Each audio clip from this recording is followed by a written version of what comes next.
नाम रोज करना इनका नियम है। कोई कर सकता है?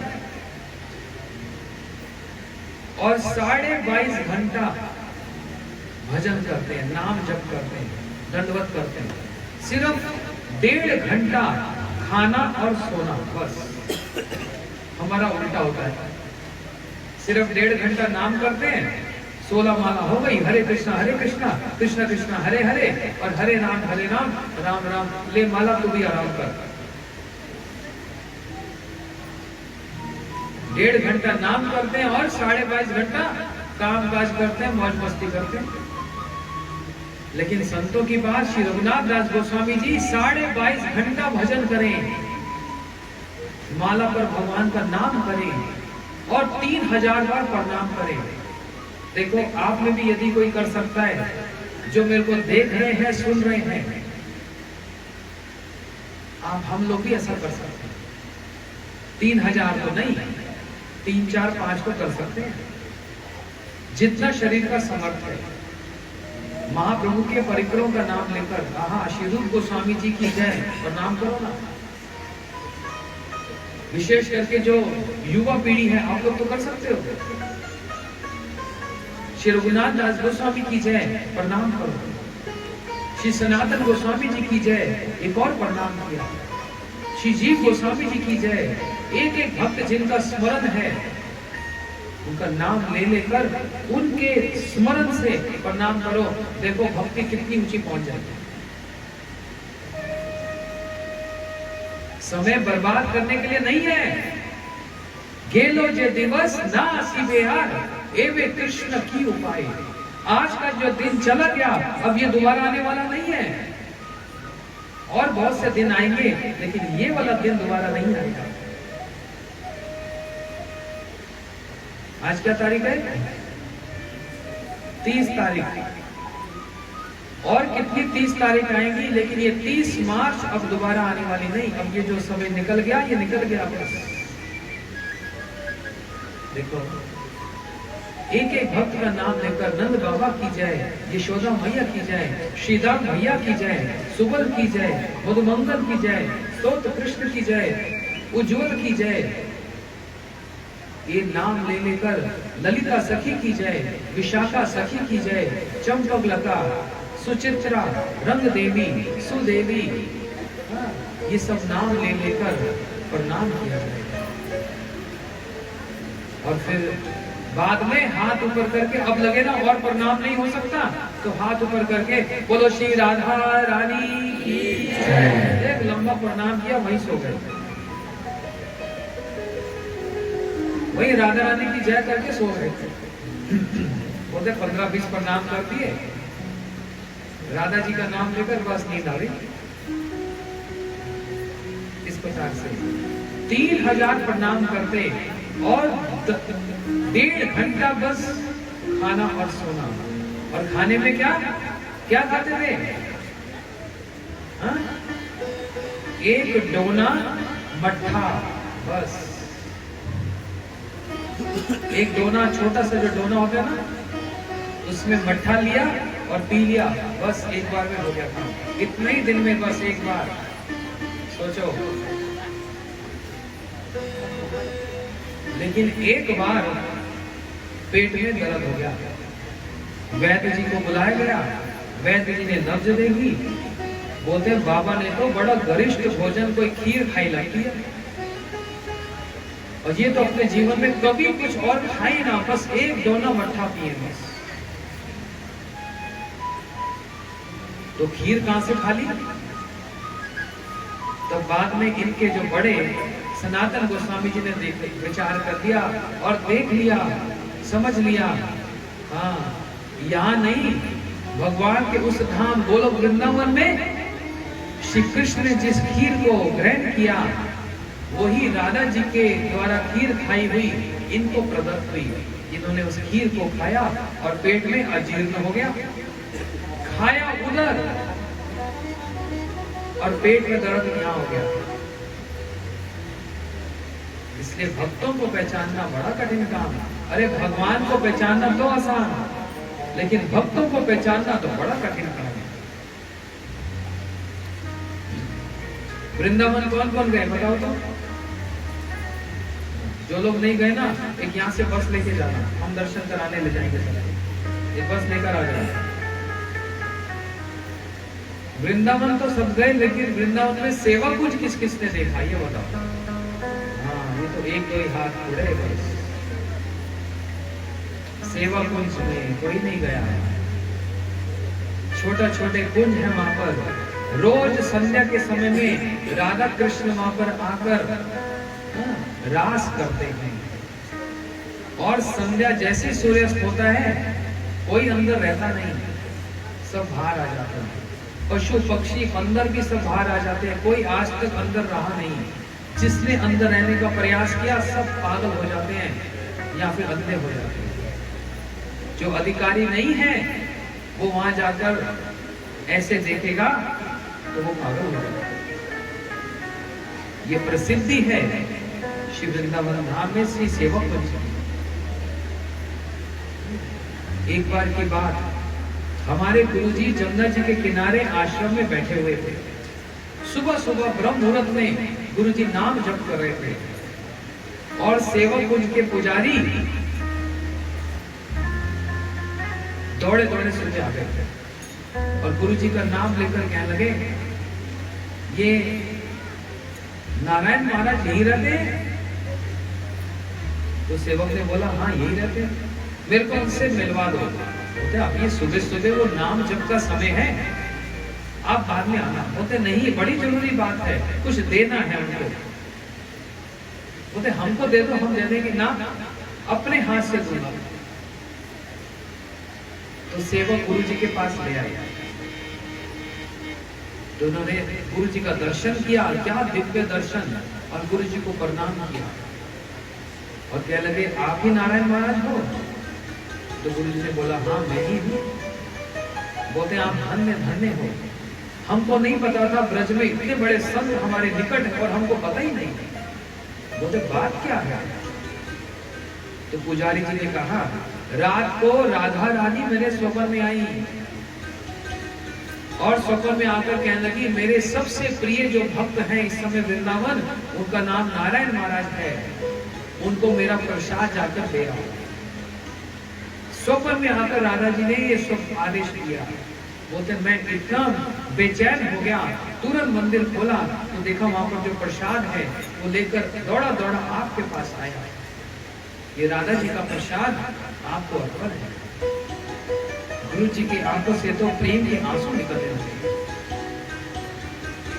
कि मेरी स्वामी राधा जी ने इतना कष्ट करके मेरे लिए प्रसाद भेजा। तुरंत मस्तक पे लगाया और गुरु जी एकदम बस राधा जी का स्मरण करके उनमें आविष्ट हो गए। पुजारी जी को दक्षिणा इत्यादि दिया, वो भी धन्य धन्य होकर प्रणाम करके चला गया। तो देखो ये बात कहां से उठ रही है? ब्रह्मा जी प्रियव्रत महाराज को कह रहे हैं कि रात्रि भी जरूरी है। जिस प्रकार दिन आवश्यक है, रात्रि भी आवश्यक है। रात्रि में ही संतों को भगवान का, राधा जी का स्वप्न आता है, आदेश होता है। कितनी बार ऐसा होता है, लेकिन ये मुख से कहा नहीं जाता। साधु का भोजन और साधु का भजन ये कभी छपाने वाली चीज नहीं होती, ये छिपाने वाली चीज होती है। वो कभी नहीं बताते। अगर उनसे कहा भी जाए ना, आप तो इतना भजन करते हो, बोलते कहां, हमसे तो एक माला भी ना होती। कभी नहीं बोलते, क्योंकि प्रेम कभी छपाया नहीं जाता, प्रेम सदैव छिपाया जाता है। कोई अपना प्रेम सबके सामने प्रकाशित नहीं करता। जितना हृदय में छिपा कर रखता है उतना ही प्रेम बढ़ता जाता है। और उसको यदि कह दिया जाए तो प्रेम का वहीं पर ही प्रेम शिथिल हो पड़ता है, शांत हो जाता है। ऐसा ही भगवान का प्रेम है। इसलिए संत महात्मा उस प्रेम को कभी बतलाते नहीं, छिपा कर रखते हैं। और जिसको प्रेम नहीं होता वो बोलता फिरता है। जो माला जप नहीं करता, भजन नहीं करता ना, वो तो बहुत बोलते हैं आज मैंने ना 50 माला कर ली, आज मैंने 100 माला कर ली। वो पीपा समझते हैं? पीपा, घी का पीपा होता है ना, टीम, वो खाली हो ना तो बड़ा बचता है, और भरा हुआ तो बचता नहीं। तो जो खाली होता है ना अंदर से, वो बहुत बोलता है अपने लिए, मैं ये, मैं वो, मैं ऐसा, मैं वैसा, मैंने ये किया, मैंने वो किया, अरे मेरे जैसा कोई है नहीं। और जितना भरा होता है तो सच में भरा रहता है, वो उतना ही शांत रहता है, वो अपनी महिमा का व्याख्यान नहीं करता, वो ठाकुर जी की महिमा का व्याख्यान करता है। वो भरा हुआ है, वो समझदार है, वो मैच्योर है, और कभी किसी को जानने नहीं देता कि वो कितना भजन करता है, कितना नाम करता है। और खाली पीपा तो खूब धम धम धम धम धम बजता है चारों तरफ। ये पहचान है, ये लक्षण है। और साधु इस लक्षणों से पहचान लेते हैं दूसरे की साधुता क्या है। एक साधु ही साधु को पहचान सकता है। हम आप सब पहचानने बैठेंगे तो दोष कर बैठेंगे, भूल कर बैठेंगे। अरे ये भक्त तो दिन में 5 बार खाता है, ये कैसा भक्त है। अब बात उठी गई तो बताता हूं। चैतन्य महाप्रभु की लीला में एक भक्त हुए, उनका नाम हुआ पुंडरीक विद्यादेवी। ध्यान से सुनना, भले नाम याद ना हो लेकिन बात समझ आ जाएगी। सोने के बिस्तर पे, मखमल के गद्दे पर, रेशमी वस्त्र धारण करके, हाथ में सोने की हीरों की अंगूठियां पहनकर, गले में सोने की चेन पहनकर, कान में हीरे के कुंडल पहने हुए हैं, और गोल तकिया पे ऐसे बस बैठे हैं, मुंह में पान चबा रहे हैं, केशों में सुंदर सुगंधित तेल लगा रखा है, और पीछे खड़ी स्त्रियां उनको पंखा कर रही हैं। हाथ में पीकदान लेकर, सोने का पीकदान लेकर खड़ी हैं। ये पान को थूकेंगे तो इसमें थूकेंगे, ऐसे बैठे बस। चैतन्य महाप्रभु के निकट गदाधर जी आए। गदाधर जी उनके एक भक्त हैं, अभी डिटेल में नहीं बताता। वो आकर कहने लगे, महाप्रभु मैं भागवत सुनना चाहता था, किनसे सुनूं? चैतन्य महाप्रभु जी ने कहा, वो पुंडरीक विद्यानदी, उनके निकट जाकर भागवत सुनो। ये तुरंत दौड़े दौड़े आ गए, और आकर क्या देखा है, इनसे भागवत सुनो। सोने के पलंग में, मखमल के गद्दे पर, और वेशभूषा देखो कैसी, सोने का तो पीकदान है, पान चबा रहे हैं। ऐसे विषयी के पास मुझको भेज दिया भागवत सुनने के लिए। ये तो भागवत का भाव ही नहीं जानते। समझ आ रही बात?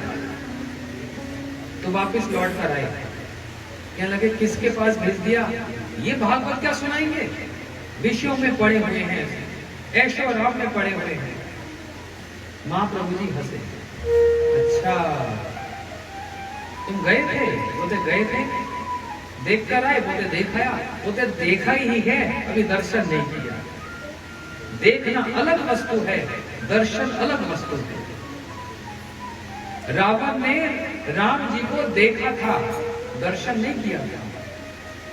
दुर्योधन ने, कंस ने, ये सारे असुरों ने भगवान को देखा है, दर्शन नहीं किया, क्योंकि आंखों से देखा, कानों से कभी नहीं देखा।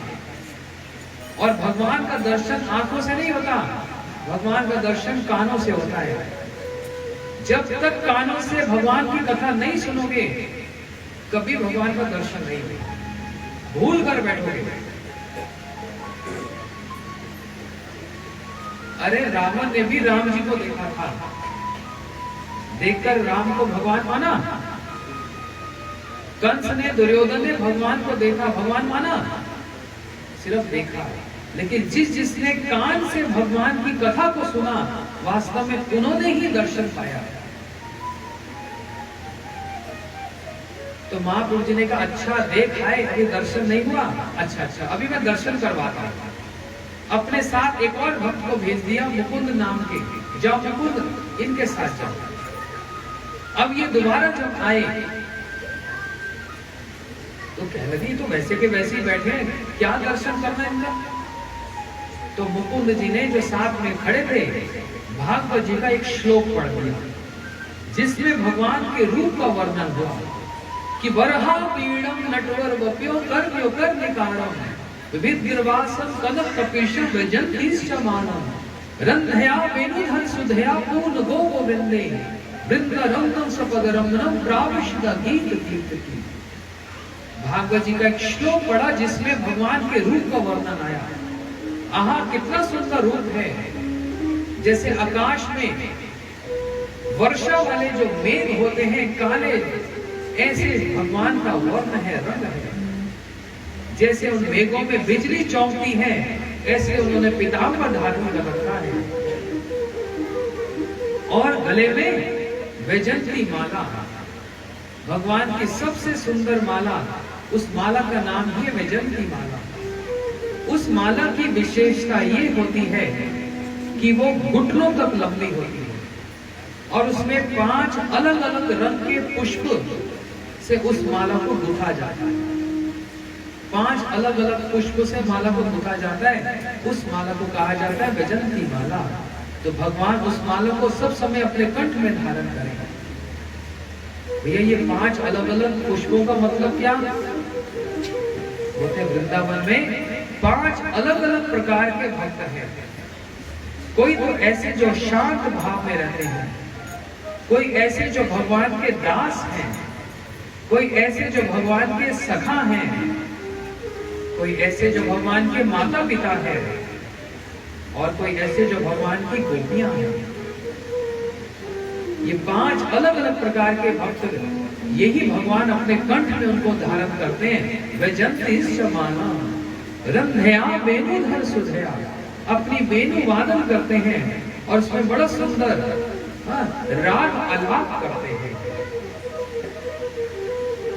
ऐसे भगवान का रूप का जब वर्णन किया तो वो जो इतने ऐशो आराम में जो दिख रहे थे, जो बैठे हैं, कहां पीकदान गिर गया, कहां तकिया गिर गया, कहां उनके गले की माला गिर गई, कहां हाथों की अंगूठियां गिर गई और भूमि पर लोट पोट खाकर कृष्ण कृष्ण कृष्ण कहने लगे। अब हुआ दर्शन और गदाधर पंडित जी कहने लगे ओहो, मैं तो इनको विषय समझता था, ये तो परम संत हैं। अभी आंखों से देखने का प्रयास किया था लेकिन अब तो सच में दर्शन हो गया।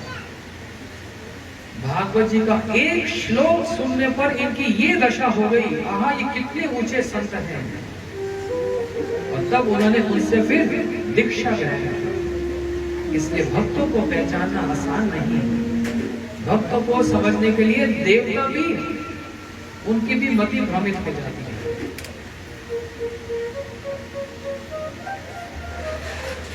इसलिए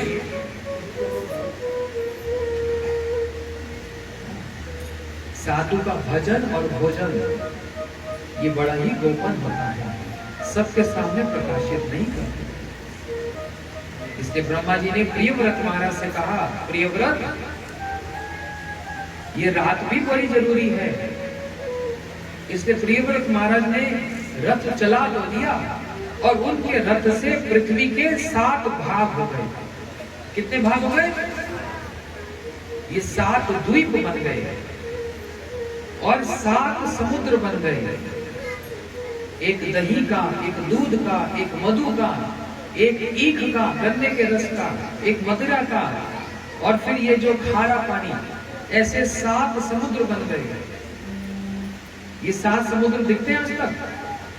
एक ही समुद्र दिखता है खारे पानी वाला, बस। इसलिए ये जो हम देख रहे हैं पूरी पृथ्वी नहीं है, ये एक द्वीप है। इसको कहते हैं जम्बू द्वीप। इसलिए पंडित जी जब संकल्प कराते हैं क्या करते हैं? जम्बू द्वीपे भारत खंडे ऐसे मंत्र पढ़ते हैं। ये एक द्वीप है, अभी और 6 कहां हैं, उसका आविष्कार डिस्कवरी आज तक नहीं हो पाई। 7 समुद्र है, वो कहां है आज तक पता ही नहीं लगा। तो ये पूरी पृथ्वी नहीं है, ये पृथ्वी का एक भाग है, ये है जम्बू द्वीप। और इस देश का नाम पड़ा भारत, किसके नाम से? बोले भरत महाराज के नाम से। भरत महाराज के नाम से ऋषभ देव के 100 पुत्र हुए, जिनके सबसे बड़े पुत्र का नाम हुआ भरत महाराज, जो पृथ्वी के एकमात्र राजा थे, सम्राट थे। उन्हीं के नाम से इस देश का नाम पड़ा भारत। भारत का मतलब क्या? हम लोग भारतीय ना। भा का मतलब होता है तेज। किसका तेज? भगवान का तेज, परमात्मा का तेज। उसमें जो रत रहने वाले वो होते हैं भारतीय। जो भगवान के उस तेज में, उन भजन में जो रत रहने वाले लोग हैं, उसको कहा जाता है भारतीय। लेकिन ये बात कोई जानता है? ना कोई उस तेज को जानने का प्रयास करता है, ना उस तेज में कोई भजन करने का प्रयास करता है। इसलिए भारतीय होने पर भी भारतीय नहीं है। इसलिए हमारे देश का नाम भारत है। जो उस तेज में रत रहने वाले वो है भारत। इसलिए हमारे भारत का जो नागरिक हैं, कैसा उनका संस्कार है। जन्म से ही भगवान का नाम सुनते हैं, कितने संस्कार होते हैं, मुंडन संस्कार इत्यादि सब होते हैं। इसलिए हमारे देश की बड़ी महिमा है। ये तपोभूमि है, ये पुण्य भूमि है। इसलिए कहा भारत भूमि ते जन्म है जहान, जीवन सार्थक करी करो परोपकार। जिसका भारत भूमि में जन्म हुआ, उसका कर्तव्य है अपना भी जीवन सार्थक करो और दूसरों का भी जीवन सार्थक करो। ये महिमा है, ये प्रियव्रत महाराज की महिमा कि भारत पूरी पृथ्वी के उन्होंने 7 खंड कर दिए, जिसमें एक द्वीप में हम लोग रहते हैं, यह है जम्बू द्वीप। बोलो श्री प्रियव्रत महाराज की जय। और इनके एक भाई हुए जिनका नाम हुआ उतानपाद। अब उनकी कथा को मैं अभी सुनाता हूँ, एक भजन शब्द करते हैं। बोलो वृंदावन बिहारी लाल की जय। हरे कृष्ण।